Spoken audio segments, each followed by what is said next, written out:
Tu rencontres une fille, vous êtes parti en soirée, toi avec tes amis, et tu vois que la fille là, elle te plaît, tout. Premièrement, on ne dit pas à sa camarade, c'est qui ta camarade là? Fais l'envoyer, on va causer. Non. Elle commence à causer, toi, mais tu rentres dans la causerie. Ta camarade Yasmine là. Hey, Yasmine, tu comment? Mais tu m'as pas présenté ta copine là. Tu comment ça va? Mais toi, mais t'es jolie, on dirait que t'es vu dans un de mes rêves. Hein. Automatiquement, si tu viens en gamme ça là, elle va kiffer ta science. Et tu savais comment? On m'a envie de te revoir. Hein. On dirait que t'as vu la dernière fois, mais il t'est pas bien vu. Tu m'as vu où? Ça, c'est un Maroc qui a bon discours. Tu m'as vu où? Non, il t'a vu dans un de mes rêves, mais on dirait que toi, tu m'as pas vu. Mais c'est vraiment s'il revoit bientôt. Tiens mon numéro, une fois, faut m'appeler. Tu quittes devant elle petit, elle va t'appeler. Les gars, je vais vous donner les limites de cet argument. Ce qu'il faudrait plutôt faire, c'est que lorsque vous êtes à cette soirée-là et que tu as ton amie qui, elle, est accompagnée d'une autre amie qui, toi, t'intéresse, il faut d'abord créer le confort. Il faut mettre la personne à l'aise pour qu'elle puisse se laisser aller et se laisser prendre au jeu. Ton ami arrive avec sa camarade. Tu le salues.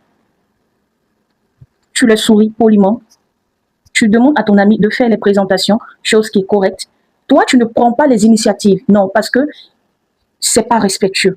Voilà. Tu ne prends pas l'initiative de l'appeler déjà par son prénom pour dire Yasmine. Non. Non. Tu ne prends pas cette initiative-là. Tu laisses ton ami te présenter sa copine. C'est plus respectueux, c'est plus chaleureux, c'est plus social. Et forcément, quand ton ami te présentera sa copine, elle dira, écoute, je te présente Yasmine, c'est ma copine, Yasmine, c'est Eric. Ah, enchanté, ok, ravi de te rencontrer, voilà. Et là, la conversation, elle va débuter. Est-ce que tu es déjà venu dans ce genre d'endroit? Est-ce que c'est ta première fois? Comment est-ce que tu trouves l'ambiance? Voilà, et là, tu vas voir que c'est naturel. Elle va commencer à échanger avec toi. Voilà, et tu verras que ça sera fluide.